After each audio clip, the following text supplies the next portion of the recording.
mission, en fait, on s'est donné pour mission de faire une petite intro sur la douleur en commençant, question que tout le monde soit sur le même pied d'égalité. Là, je ne vais pas vous parler de douleur chronique en soi, je vais vous parler plutôt de neurophysiologie, donc comment on perçoit la douleur, à quoi ça sert.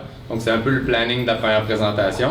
Puis comme une image vaut 1000 mots, et que donc 100 images secondes vaut, tous les calculs, beaucoup de mots en fait, là, je commence par vous montrer la douleur en image. J'adore ce genre de vidéos-là. Puis je regarde vos faces pendant qu'on regarde à droite en haut. Je prends des photos même. Après, je vous pose une question, donc soyez prêts. Ah, attends, t'as rien vu encore. Alors, ici, on regarde attentivement, et voilà. J'adore et j'haïs ce genre de vidéos-là en même temps. Mais donc, des drôles de vidéos, vous en trouvez plein, là, puis évidemment, le contexte, c'est juste de vous présenter la douleur aiguë, si on veut, sous plusieurs angles. Je pourrais vous présenter ça pendant des heures et des heures, il y en a plusieurs. Mais ça m'amène à une question, en fait, surtout pour vous. À quoi ça sert, la douleur, selon vous? Attends, on va laisser la vidéo terminer, HM. Je parle une minute de ma présentation.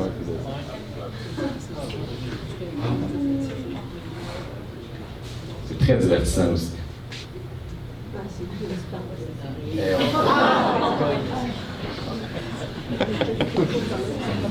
Le petit dernier, c'est celui-là. Bon, donc voilà. Donc je repose ma question, à quoi ça sert la douleur? J'ai mis douleur essentielle pour vous aiguiller peut-être, tiens, qui oserait répondre.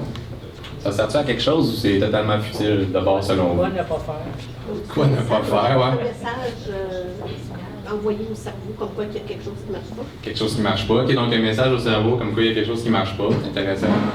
C'est d'autres choses qu'on peut ajouter ou?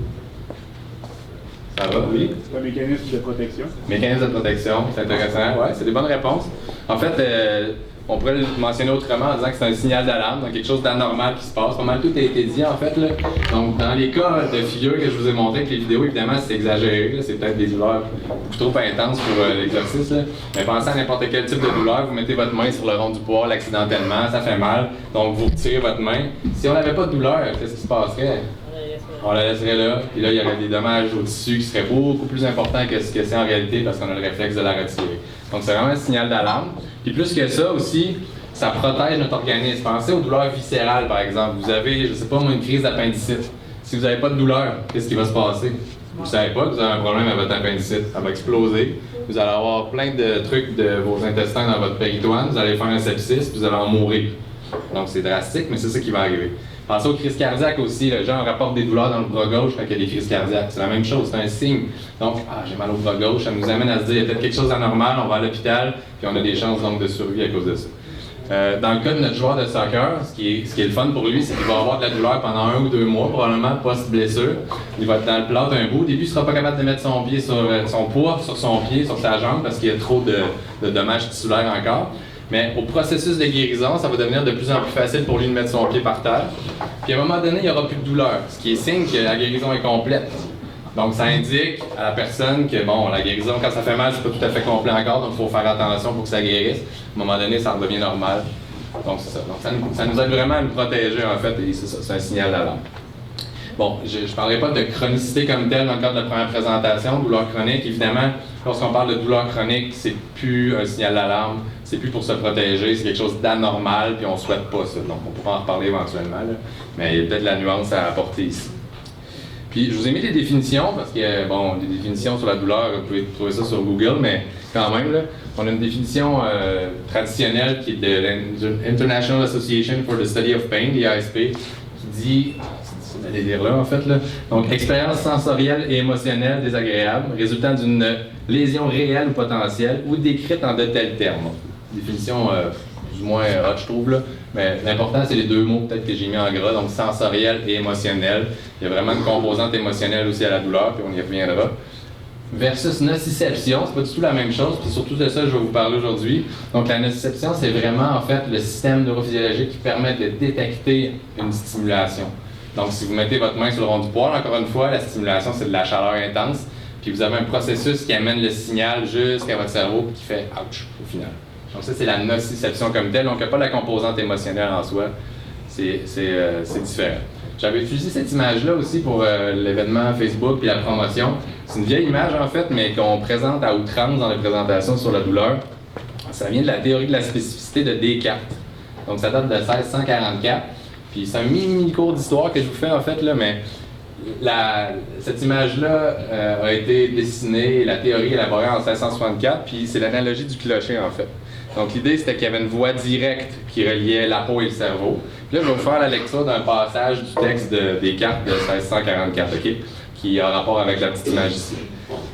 Donc si le feu, A sur l'image, se retrouve près du pied, B, les minuscules particules de cette flamme, qui, comme vous le savez, se déplacent très rapidement, ont le pouvoir de mettre en branle la partie de la peau du pied en contact avec elle et de tirer, par ce moyen, le filament délicat, C, rattaché à ce point de la peau. Elles ouvrent au même instant le pore, D et E, peut-être que vous ne le voyez pas, le D et E sont ici, contre lequel le filament vient aboutir, de la même manière qu'en tirant sur l'extrémité d'une corde. Donc, moi, il y a beaucoup de passages qui m'épatent là-dedans, notamment les particules de feu qui voyagent très très vite. Mais bref, c'était l'idée qu'on se faisait de la douleur à l'époque. C'est grosso modo que le feu tire sur une corde, puis ça vient faire sonner une cloche au cerveau. That's it. Donc c'est quand même, on a évolué depuis, c'est bien. Mais en gros, ce que ça disait, c'est que les perceptions sont au cerveau, ce qui est tout à fait vrai encore aujourd'hui. Mais puis on s'arrêtait au principe que le degré de stimulation affecte le degré de douleur. Donc plus on tire fort sur la corde, plus la cloche en haut, elle sonne fort aussi. Donc ça c'était pas mal ça en fait. On sait que c'est plus vrai maintenant. Là. On pense par exemple à une blessure de guerre, là, je sais pas, avec l'adrénaline, quelqu'un se fait complètement amputer une jambe sur le cou pendant la guerre. Il va probablement même pas ressentir de douleur sur le cou à cause de la situation. Donc l'intensité est très forte, mais le degré de douleur n'est pas corrélé. Versus par exemple justement une douleur chronique, sans rentrer dans le détail, on n'a souvent même pas de stimulation en soi, pourtant on perçoit de la douleur. Donc on sait que c'est très différent aujourd'hui par rapport à ça. Puis, je vous ai mis un petit schéma en fait tout simple là, qui dit qu'à l'époque, on pensait vraiment à périphérie vers centre supérieur, qui sont au cerveau entre autres, et centre supérieur vers périphérie. C'était pas mal ça. Okay? Ensuite de ça, il y a plusieurs autres théories, là, puis je ne m'attendrai pas trop là-dessus longtemps, mais la théorie des patterns, où il y a eu d'autres facteurs à considérer, comme en plus de l'intensité, comme la fréquence, la superficie, il y a des beaux petits dessins là, au niveau de la fréquence, donc une stimulation versus plusieurs stimulations évidemment plusieurs stimulations vont apporter plus de douleur. Et la superficie aussi, on a notre bourreau qui hésite entre, en fait il n'hésite pas, il dit le fer passer va faire beaucoup plus mal que la tige chaude pour une même température parce qu'on touche une plus grande surface de peau. Donc ça, c'est des théories de sommation temporelle, sommation spatiale, là, on pourra en parler si vous voulez. Puis ça fait entrer en jeu en fait la moelle épinière où on a de la périphérie vers un relais à la moelle épinière, une genre de modulation quelconque ou une modification du message avant que ça arrive au cerveau. Et ensuite donc des centres supérieurs vers la périphérie pour... puis d'autres théories, la théorie du portillon qui a été développée par un Montréalais notamment, Melzac, il y a plusieurs années, on y reviendra tantôt, mais en gros c'est que les stimulations, je pense que j'ai une image, là, je ne vais pas l'expliquer au complet, là, mais c'est que la stimulation des grosses fibres non nociceptives, donc par exemple celles qui servent au toucher quand on se flatte, c'est pas douloureux, c'est de la sensation non nociceptive. Ces stimulations-là, ces fibres-là vont venir inhiber les fibres nociceptives. Donc on y revient tantôt là. Il y a les fibres, il y a les CIDN aussi, je vais un petit peu trop vite là. Les CIDN, c'est les contrôles inhibiteurs diffus nociceptifs, un terme très très très compliqué pour en fait dire que lorsqu'on stimule de manière intense, douloureuse, on va de manière généralisée inhiber la douleur ailleurs, en fait partout dans le corps. Donc je donne l'exemple d'un bain d'eau glacée, vous mettez votre bras dans le bain d'eau glacée, ça fait mal, vous laissez ça pendant 2 minutes, ça fait très mal, bien, vous allez diminuer votre perception douloureuse ailleurs sur le corps par l'activation de ces processus de modulation-là, qui sont les CIDN. Et finalement, il y a eu la théorie de la neuromatrice aussi, là, il y avait des douleurs fantômes qui n'expliquaient pas tout, donc on est arrivé avec une autre explication où ce que vraiment les centres supérieurs peuvent nous faire percevoir de la douleur alors qu'il n'y a même pas de stimulation comme telle. Donc il y a une partie génétique là-dessus, une partie expérientielle, mémoire, ce qu'on a déjà vécu, donc plein de trucs qui venaient complexifier la théorie en soi. Puis ça nous amène à un modèle qui est plus circulaire, donc périphérie, moelle, centre supérieur, en passant par le tronc cérébral. Donc ça peut tourner dans les deux sens, puis ça devient un petit peu plus complexe. Alors là, j'ai coupé ma question, je vais poser une question. C'était quoi la différence? la nouveauté en fait, puis là, ben, c'est pas ma question, le mot c'est modulation, c'est ça que je cherchais. Là. Mais il y a vraiment un aspect de modulation de la douleur à la hausse ou à la baisse qui peuvent maintenant entrer en ligne de compte avec les nouvelles théories de la douleur, qu'on n'avait pas avant. Ça va jusqu'à date? Vous me suivez? C'est bon? Je sais que je parle peut-être un peu vite, là, c'est mon petit défaut. Là. Faut que... Mais bref, je vous ai amené, dans la deuxième partie de la présentation, je vous amène avec l'aspect de transduction, transmission et tout, là, comment vraiment on perçoit la douleur, telle que perçue aujourd'hui, disons, en 2019. Donc, sur l'image, vous avez une tasse de café très chaude. Vous avez des neurones, en fait, dans les doigts, qu'on va appeler les nocicepteurs ou les fibres nociceptives, qui vont amener le message jusqu'à la moelle épinière ici. Et de la moelle épinière vont amener vers le tronc cérébral, à l'entrée du cerveau, jusque dans le cortex. Puis on va décortiquer un peu ce processus-là, puis on va le décortiquer en 4 points, en fait. Là, la transduction, qui se passe vraiment au niveau des nocicepteurs, au niveau de la peau, pour donner un exemple. La transmission, donc on amène le message. La modulation qui se passe pas mal à tous les niveaux, en fait, même si selon l'image, on pense que c'est surtout au niveau de la moelle, là, ça se passe pas mal à tous les niveaux. Et la perception, vraiment au niveau des centres supérieurs. Donc, au niveau de la transduction, on parle de nocicepteur, j'ai dit ce mot-là souvent. C'est quoi un nocicepteur? Pour expliquer ça, j'aurais besoin d'un volontaire. Est-ce qu'il y a quelqu'un qui serait prêt à venir en avant, ne serait-ce que 30 secondes, en échange d'un petit cadeau? Oui. Tu sais qu'on travaille en douleur, fait que tu vas peut-être regretter ton choix maintenant. Tu peux t'installer peut-être ici, puis mettre ta main comme ça. C'est quoi ton nom? Karim. Karim, enchanté. Donc, en fait, dans ta peau, tu as toutes ces petites fibres-là. Tu as des fibres A-bêta qui permettent de sentir le toucher, la température. Par exemple, si je fais ça, ben, tu as pas mal, mais tu as senti quelque chose. Fait qu'il y a des fibres là-dedans qui ont détecté le signal et qui t'ont amené ça au cerveau. C'est des fibres A-bêta. Je vais y revenir dans un instant aussi.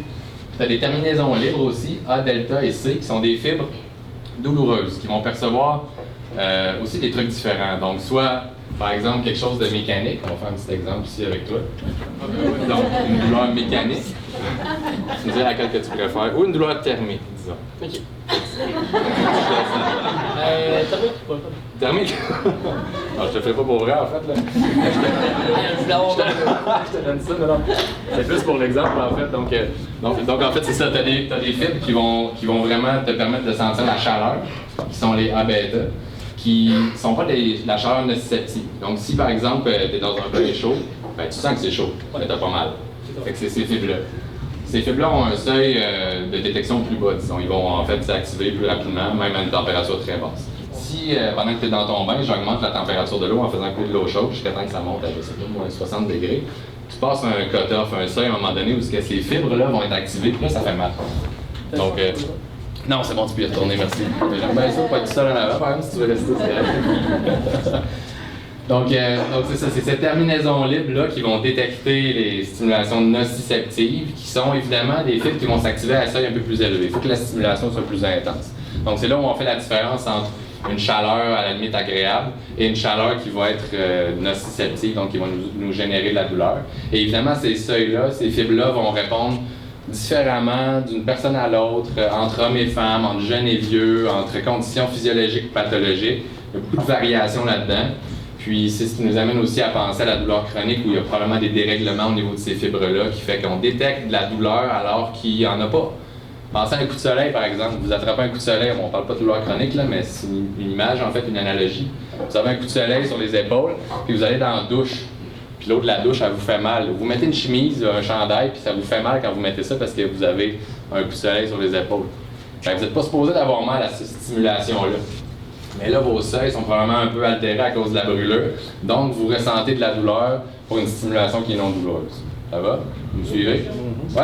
Admettons, tu sais, comme dans le perçage, si je prends une aiguille et je dois la passer à travers l'épiderme et l'éderme, la personne elle a plus mal après ça, une fois que j'ai passé à terre.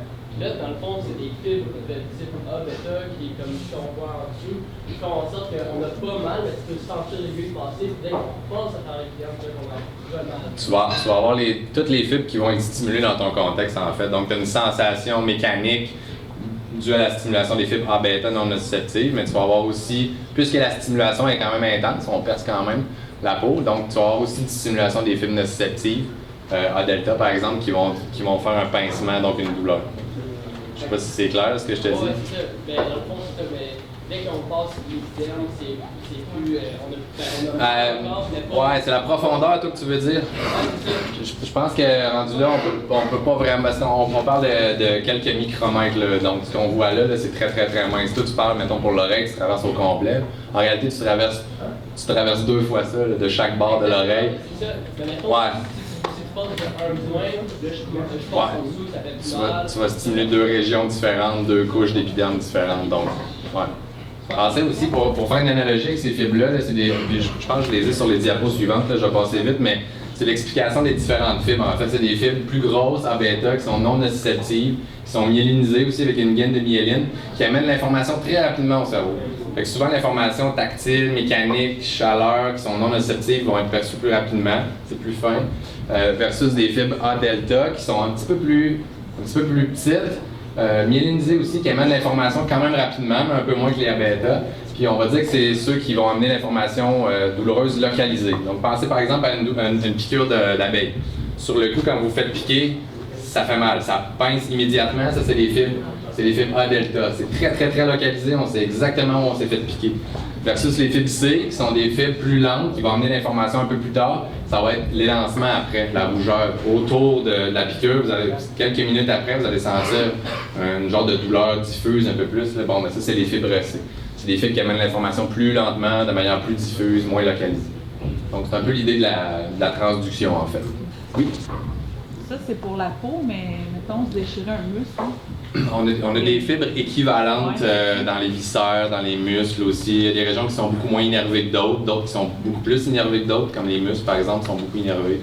C'est pas exactement la même chose, mais le parallèle est similaire. C'est-à-dire qu'on a des fibres, on a des fibres nociceptives aussi à cet endroit-là qui vont amener l'information au cerveau, un peu de la même manière que ceux-là. Hein? Oui, ben moi j'ai fait des questions pendant, ça me dérange pas. Tu m'as dit que j'avais 25 minutes, fait que j'aurai moins de temps après au pire. Ben c'est pour vous autres aussi, là. Moi ça me plaît l'idée de l'interaction. Donc maintenant la transmission, je passe vite sur les trucs, mais c'est ça, on y reviendra après aussi. Donc la transmission, c'est peut-être la plus simple à comprendre en fait, c'est facile, on a les terminaisons nerveuses libres de la peau qu'on vient juste de voir. Ça peut être aux muscles, aux viscères ou autre. Vont emmener l'information dans notre moelle épinière. Donc on parle d'un premier neurone, une première fibre qui part de la peau, par exemple de la main, qui va emmener l'information jusqu'à la moelle épinière. Et là on a un premier relais synaptique. Un relais synaptique, c'est où il y a communication entre 2 neurones. On le voit là, ici, là, on a un neurone qui finit et un autre qui commence. Là. Donc il y a transmission de l'information du premier neurone vers le deuxième. Il y a le neurone qui change de bord. Bon, après ça, c'est pas tellement important, ça monte au cerveau. Ça, c'est le deuxième neurone qui passe dans la moelle épinière qui monte jusqu'au cerveau, jusqu'à dans le tronc cérébral, en fait. Et là, au niveau du thalamus, surtout dans la base du cerveau, il y a un deuxième synapse. Donc, l'information est transmise vers un troisième neurone qui, là, va aller vers les cortex. On va parler de ces régions-là un petit peu tantôt, là, qui vont nous amener justement à la perception de la douleur comme telle au niveau des centres supérieurs. C'est bon. Puis je vous ai mis... j'ai été trop vite encore. Je pense que j'ai switché, j'ai ramené ça assez vite. J'avais une question pour vous autres. Ben oui, vas-y. Tu parles de neurones dans les doigts. Pour moi, neurones, ça peut jouer au cerveau. Ouais, ben non, mais on en a partout. Mais, ouais. C'est de neurones aussi. Quand on parle de nerfs, on parle de regroupement de neurones, donc une fibre avec plusieurs neurones dedans. Un neurone, c'est une cellule, puis ça, des neurones, il y en a partout. Donc, les fibres dont je parlais, là, bêta, delta, c'est toutes des neurones, ça, qui sont périphériques dans ce cas-là, qui sont dans la peau, puis qui amènent l'information vers d'autres neurones dans la moelle épinière et vers d'autres neurones au niveau du cerveau. Mais effectivement, quand on pense au cerveau, c'est un amalgame de neurones. Il y a énormément de neurones là-dedans, plus qu'ailleurs. Mais il y a d'autres types de cellules au cerveau qui ne sont pas des neurones, puis qui ont des rôles à jouer dans la transmission de la douleur. On n'aura pas le temps d'en parler là, mais... Donc c'est ça. Donc, quand je parle de premier neurone, deuxième neurone, troisième neurone, c'est vraiment des relais entre différents neurones qui amènent l'information jusqu'au cerveau. Ouais. Moi, j'avais une question. Tantôt, vous avez parlé de moelle épinière, que la douleur passe par la moelle épinière qui se rend dans le cerveau. Du moins le message. Mais comme moi, c'est plus personnel, là, mais moi, j'ai un problème j'ai une myélopathie au niveau thoracique. Alors, c'est dans la moelle épinière, c'est à peu près 19 mm. Alors, ça veut dire que mon neurochirurgien me dit que ça n'a pas rapport avec la fibromyalgie, les douleurs chroniques que j'ai. Mais en même temps, si ça passe par la moelle épinière qui est proche, peut-être que... Ça peut affecter la transmission du message.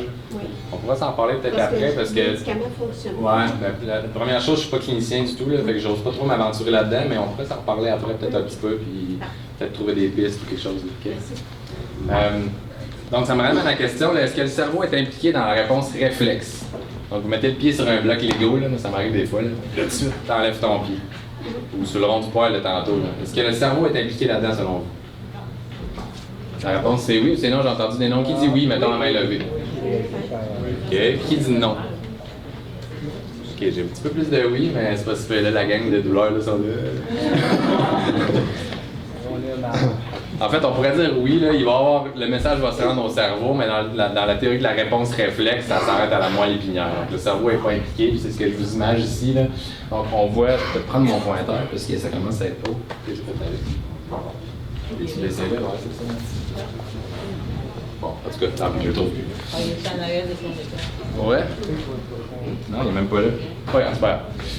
Donc en fait, vous voyez en haut, là, on a un bout de peau avec un clou dedans. Ça, c'est nos nocicepteurs, nos neurones dans la peau périphérique qui amènent l'information jusqu'à la moelle épinière. Puis il y a quelque chose que je n'ai pas parlé encore, un interneurone. Donc un autre neurone, pour faire référence à la question de tantôt. Cette fois-ci, ce neurone-là, il est bien court, il est dans la moelle épinière, puis il fait un relais entre ce qui vient de rentrer dans la moelle, qui arrivait de la périphérie, donc le clou, puis il transmet ça tout de suite à des neurones qui amènent l'information vers des muscles pour retirer la jambe. Donc on peut le complexifier à droite. Là, ici, on a un neurone, un interneurone et un autre neurone qui repart vers le muscle.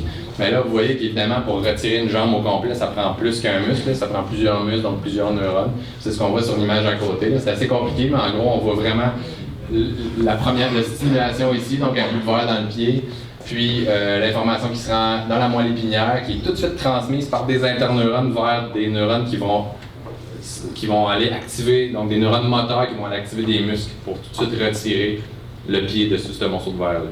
Donc ça, c'est la réponse réflexe, c'est dans la moelle épinière. Et évidemment, le message va continuer son chemin jusqu'au cerveau, puis après ça, on va faire aïe aïe. La douleur, ça se passe ici, là. Mais ça va venir après, là. Le délai est très court, mais on va retirer notre pied avant d'avoir mal. Parce que ça se fait plus vite au niveau de la moelle, OK?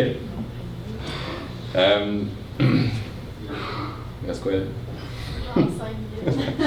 Je vais finir vite là, sur modulation-perception. La perception, en fait, on est rendu au niveau des centres supérieurs. Je remets la définition parce qu'il y a deux aspects. Tantôt, j'ai mentionné sensoriel et émotionnel. Donc, sensoriel à gauche, on parle de la composante sensoridiscriminative. C'est la perception comme telle de la douleur.